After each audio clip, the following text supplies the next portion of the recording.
জামায়াতে ইসলামীর secretary general মিয়া গোলাম পারওয়ার বলেছেন, শহীদ ওসমান হাদির জানাজায় প্রধান উপদেষ্টার বক্তব্যে সুনির্দিষ্ট করে বিচারের ব্যাপারে কিছু না বলায় জাতি হতাশ হয়েছে।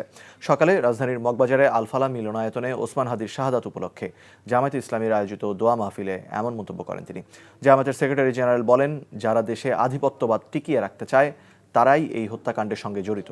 গোয়েন্দাদের অভ্যন্তরে লুকিয়ে থাকা ফ্যাসিস্ট ও আধিপত্যবাদের দোসররা হাদির খুনিদের পালানোর সুযোগ করে দিয়েছে কিনা এমন প্রশ্নও করেন তিনি।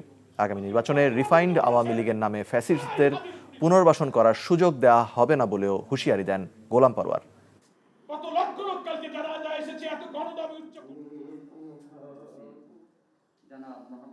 প্রকৃত খুনিদের গ্রেফতারের ব্যাপারে অন্তর্বর্তীকালীন সরকার কি পদক্ষেপ নিয়েছে, কেন ব্যর্থ হয়েছে, কারা অবহেলা করেছে, জাতির সামনে আপনাদের এই বক্তব্য তুলে ধরুন।